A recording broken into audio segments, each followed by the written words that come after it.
अस्सलाम वालेकुम। Study online MPCS में खुशामदीद। आज हम आपकी टेक्स्ट बुक के यूनिट 2 एक्सरसाइज 2.5 के क्वेश्चन 1 to 12 सॉल्व करेंगे। यानी आज हम एक्सरसाइज 2.5 कंप्लीट सॉल्व करेंगे। तो वीडियो को एंड तक देखिएगा ताकि आपको सही से समझ में आ सके। और इस एक्सरसाइज को समझने से पहले कुछ बेसिक्स पॉइंट्स है जिसका समझना ज़रूरी है। तो चलिए पहले उनको समझ लेते हैं। इस साइन को रेडिकल साइन कहा जाता है। इसके अंडर जो भी नंबर या अल्फ़ाबेट दिया जाए उसे रेडिकेंड कहा जाता है।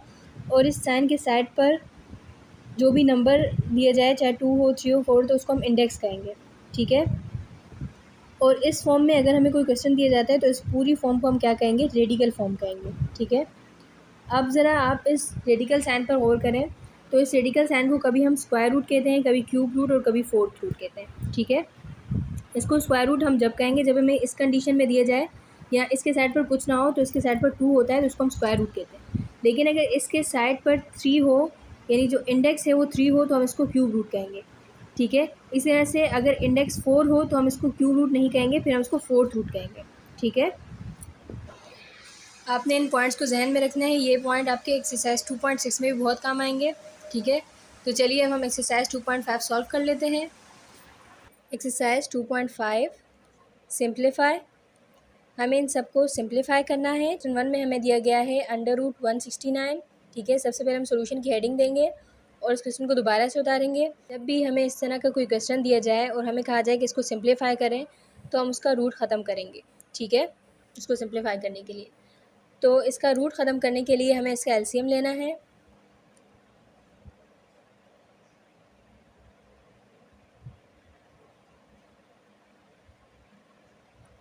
वन 169 का एलसीएम ले रहे हैं हम। ठीक है।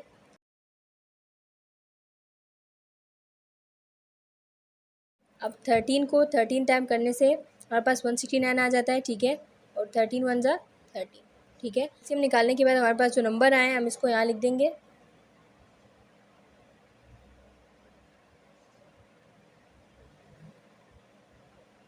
ठीक है। 13 2 टाइम मल्टीप्लाई हो रहा है। ठीक है। 13 से मल्टीप्लाई हो रहा है, तो इसका मतलब ये है कि अगर इसको हम यूँ लिखना चाहें तो हम इसको लिख सकते हैं 13 रेज़ टू पावर। तो हमने इसको इस तरह से लिख दिया। अब ये रूट इस स्क्वायर से कैंसिल हो जाएगा, हमारे पास आंसर आ जाएगा 30।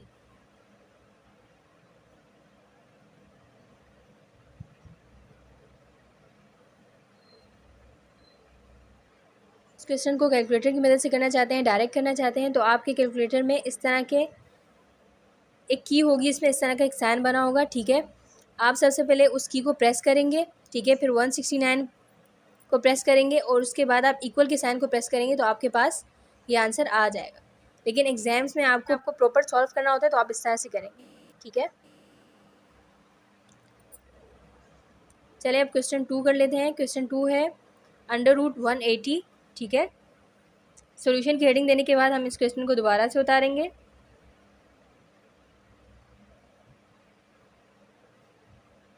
अब इसको सिंप्लीफाई करने के लिए हमें इसका रूट ख़त्म करना है। ठीक है। तो इसके लिए हम एलसीएम लेंगे।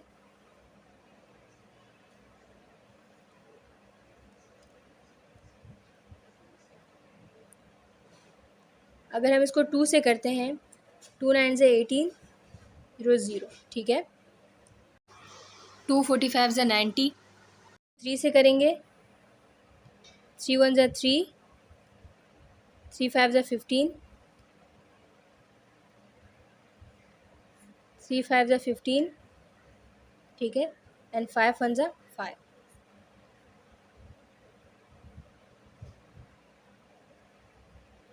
ठीक है। अब हम इसको यहाँ लिख देंगे रूट में 2 × 2 × 3 × 3 × 5। ठीक है। हम निकालने के बाद हमारे पास जो आया वो हमने यहाँ लिख दिया। ठीक है। अब ये 2 जो है ये 2 टाइम है। ठीक है। तो अगर हम इसको यूँ लिखना चाहें, ये 2 टाइम मल्टीप्लाई हो रहा है तो इट्स मीन कि 2 रेज़ टू पावर 2 है। ये 3 भी 2 टाइम मल्टीप्लाई हो रहा है तो हम कह सकते हैं कि 3 रेज़ टू पावर भी 2 है। ठीक है। इसको हम ऐसे भी लिख सकते हैं और 5 को हम इसी तरह से लिख देंगे। ठीक है। अब अगर हम देखें तो 2 जो है 2 के स्क्वायर से ये रूट कट जाएगा, ठीक है। इस तरह से 3 के स्क्वायर से भी ये रूट कट जाएगा, तो ये 2 और 3 बाहर आ जाएंगे और 5 के पास कोई स्क्वायर नहीं है, ठीक है, कि स्क्वायर रूट को ख़त्म कर सके, तो 5 जो है इस रूट के अंदर ही रहेगा, ठीक है। 2 3 ज़ा 6, ये हमारा आंसर है। तो सिंप्लीफाई कर लेते हैं। क्वेश्चन 3 में है कि √12 मल्टीप्लाई √12, ठीक है।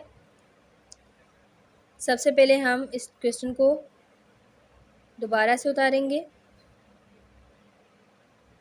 और ये अलग अलग रूट में है, हम इसको एक ही रूट में कर लेते हैं, ठीक है, क्योंकि आपस में मल्टीप्लाई हो रहे हैं, ठीक है। अब ये 12 मल्टीप्लाई 12 यानी 12 जो है वो 2 टाइम मल्टीप्लाई हो रहा है, तो इसका मतलब क्या है कि 12 रेज़ टू पावर 2 है, यानी 12 की पावर या उसका एक्सपोनेंट क्या है 2 है, ठीक है। अब ये स्क्वायर रूट है और ये स्क्वायर है, तो स्क्वायर रूट स्क्वायर से कैंसिल हो जाएगा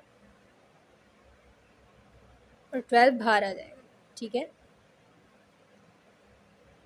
और ये आंसर है, इसको और सिंप्लीफाई नहीं किया जा सकता। अब हम क्वेश्चन 4 को सिंप्लीफाई कर लेते हैं। सबसे पहले हम इस क्वेश्चन को फिर से उतारेंगे, ठीक है।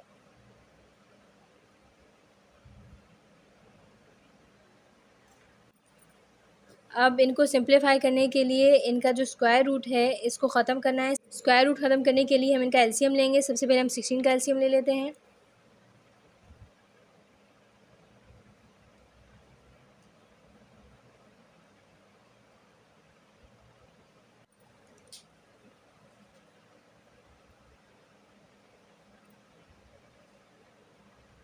टू 8 ज़ा 16, 2 4 ज़ा 8, 2 2 ज़ा 4 एंड 2 1 ज़ा 2, ठीक है। 16 का एलसीएम हमने निकाला तो हमारे पास आया 2 मल्टीप्लाई 2 मल्टीप्लाई 2 मल्टीप्लाई 2, ठीक है। 2 मल्टीप्लाई 2 मल्टीप्लाई 2 मल्टीप्लाई 2,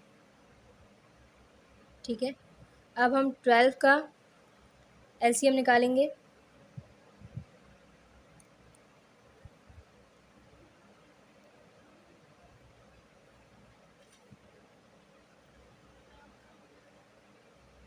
टू 6 ज़ा 12,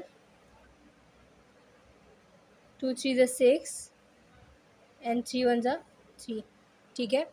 जब हमने 12 का एलसीएम निकाला तो हमारे पास आया 2 multiply 2 multiply 3,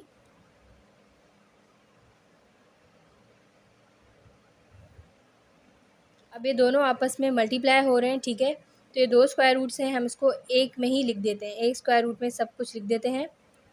2 multiply 2 multiply 2 multiply 2, ठीक है, मल्टीप्लाई 2 मल्टीप्लाई 2 मल्टीप्लाई 3, ठीक है।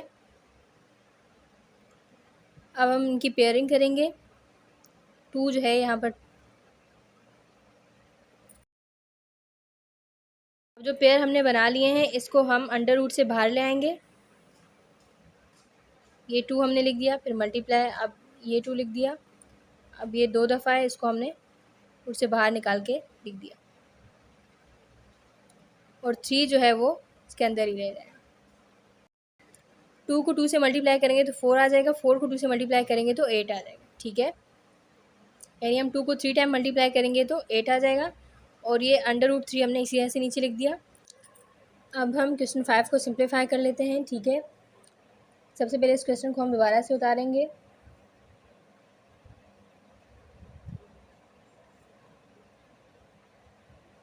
ठीक है, अब इसको सिंप्लीफाई करने के लिए हमें इसके स्क्वायर रूट को ख़त्म करना है, ठीक है, और इसके लिए हमें इसका एलसीएम लेना है।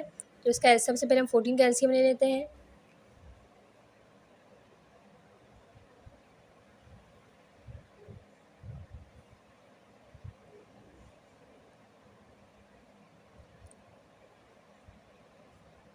टू 7 ज़ा 14, 7 1 ज़ा 7, ठीक है।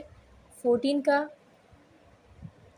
एलसीएम हमारे पास क्या आया, 2 × 7, ठीक है। अब हम 21 का एलसीएम लेंगे,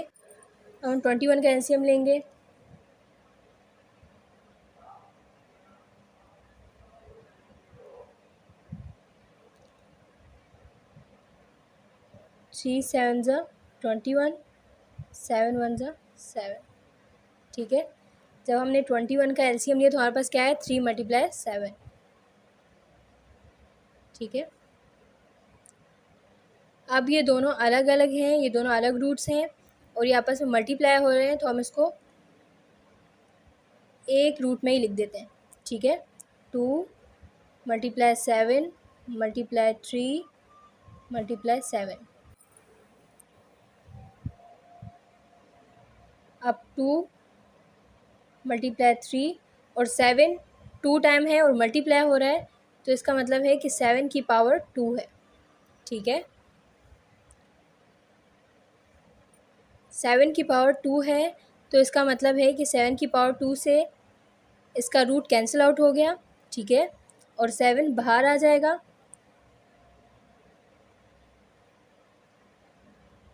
2 × 3 जो है उसका स्क्वायर नहीं है, अगर 2 के पास स्क्वायर होता है, 3 के पास स्क्वायर होता है, ठीक है, तो उससे इस रूट को कैंसिल आउट कर लेते, ठीक है, लेकिन नहीं है।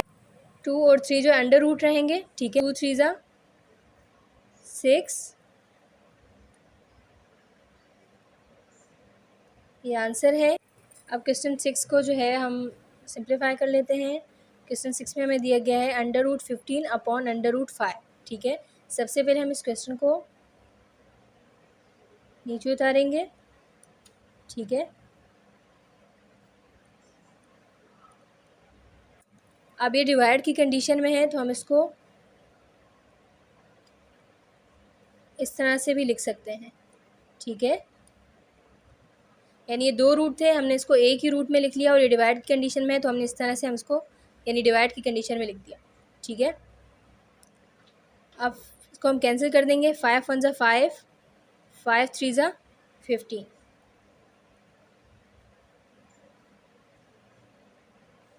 तो हमारे पास क्या आ जाएगा, √3, ठीक है, ये आंसर है। अब क्वेश्चन 7 को सिंप्लीफाई कर लेते हैं। सबसे पहले इस क्वेश्चन को हम फिर से उतारेंगे, √76/√76। अब जैसे हमने इस क्वेश्चन में ऐसा किया कि 2 रूट्स थे, हमने इसको एक रूट में इन दोनों को लिख दिया, और ये डिवाइड की कंडीशन में तो डिवाइड कंडीशन में लिख दिया। यहाँ पर भी हम ऐसा ही करेंगे, ये 2 रूट हैं, हमने इसको एक रूट में लिख देना है, ये डिवाइड की कंडीशन में है, हम उसी तरह से लिख देंगे, ठीक है। अब ये दोनों कैंसिल हो जाएंगे, 76 1 ज़ा 76, 76 1 ज़ा 76,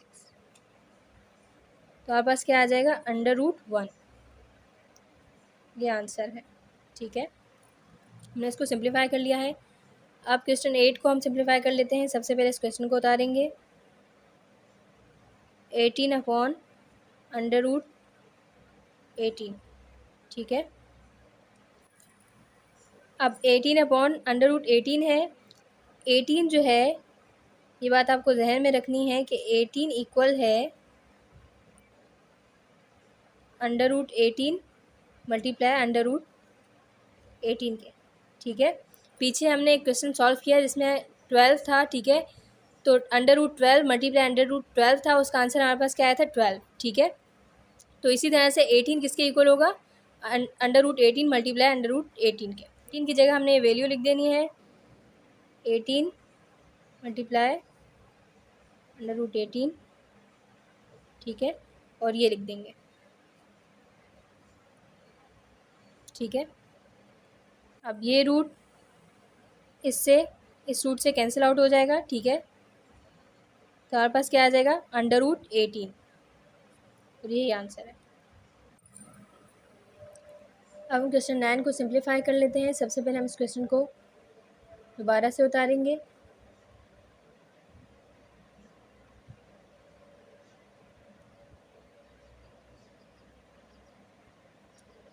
टू √28/√7। अब इसको सिंप्लीफाई करने के लिए इस अंडर रूट को हमें ख़त्म करना है, ठीक है। तो इसके लिए हम एलसीएम ले लेते हैं। सबसे पहले 28 का एलसीएम लेंगे।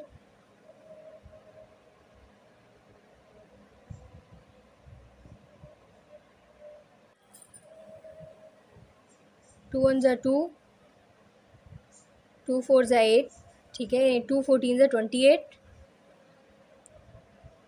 2 7 ज़ा 14, 7 1 ज़ा 7, ठीक है। 2 मल्टीप्लाई 28 का एलसीएम हमारे पास क्या है, 2 × 7, ठीक है। 7 का एलसीएम अगर हम लें तो 7 का एलसीएम 7 ही आएगा, ठीक है। तो यहाँ 7 ही लिख देते हैं, ठीक है। अगर हम इसका एलसीएम लेना भी चाहें तो आप करके देख भी सकते हैं। 7 1 7, ठीक है। तो हमारे पास 7 ही आएगा। अब ये 2 जो है ये 2 टाइम है, ठीक है। इसका मतलब है कि 2⁻² है, ठीक है। तो ये 2 टाइम है, ये पेयर है, तो ये इस अंडर रूट से बाहर आ जाएगा, ठीक है। ये वाला 2 है और ये जो हमने जिनका पेयर था इसको हम ऐसे कह सकते हैं कि 2⁻², ठीक है। तो इसने ये इसका जो रूट है कैंसिल आउट हो गया इसके स्क्वायर से, तो ये बाहर है। 7 का 7 जो है वो अंदर ही रहेगा, ये अंडर रूट रहेगा, ठीक है। और ये 7 हम इसी तरह से लिख देंगे। अब ये √7 और ये √7 एक दूसरे से कैंसिल हो जाएंगे, ठीक है। 2 2 ज़ा 4 और ये आंसर है, ठीक है। अब क्वेश्चन 10 को सिंप्लीफाई कर लेते हैं। सबसे पहले हम इस क्वेश्चन को उतारेंगे।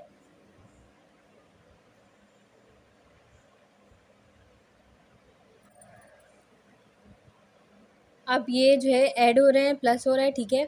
ये √2 टाइम है तो हम इसको 1 टाइम लिख देंगे, ठीक है। 3 + 8 हम इस तरह से लिख देंगे, ठीक है। 5 का अगर हम एलसीएम लेते भी हैं उसका अंडर रूट ख़त्म करने के लिए तो 5 ही आएगा, ठीक है। उसका कोई सेट नहीं बनेगा, कोई पेयर नहीं बनेगा जिससे हम उसके रूट को कैंसिल आउट कर सकें, तो उसको इस तरह से लिख देंगे। 3 के साथ जब हम 8 को ऐड करेंगे तो हमारे पास आ जाएगा 11, ठीक है।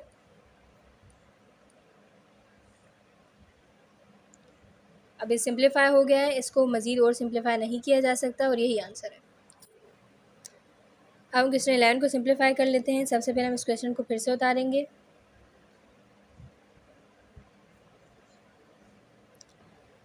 अब यहाँ ये जो है आपस में माइनस हो रहा है, ठीक है। और ये √8 √8 सेम है, तो इस तरह के क्वेश्चन जिसमें प्लस हो रहा होता है या माइनस हो रहा होता है और अंडर रूट जो है वो सेम होते हैं तो उसको वो 2 टाइम है, 2 बार है तो हम उसको 1 बार लिख देते हैं, ठीक है। इस तरह से यहाँ माइनस हो रहा है, ये 2 बार है तो हम इसको 1 बार लिख देंगे, ठीक है। 5 - 2। अब हम 5 में से 2 को अगर माइनस करेंगे तो हमारे पास आ जाएगा 3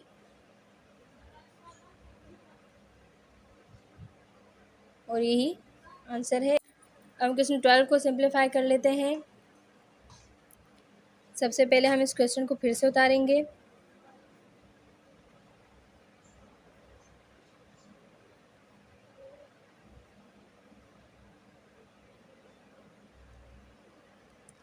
सॉरी यहाँ 23 है, हमने क्वेश्चन के उतारने में गलती कर ली है, ठीक है।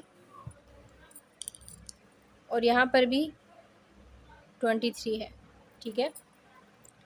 अब ये दोनों 23 है, ये 2 टाइम है और ये आपस में प्लस हो रहे हैं, ठीक है। तो हम इसको 1 बार लिख देते हैं।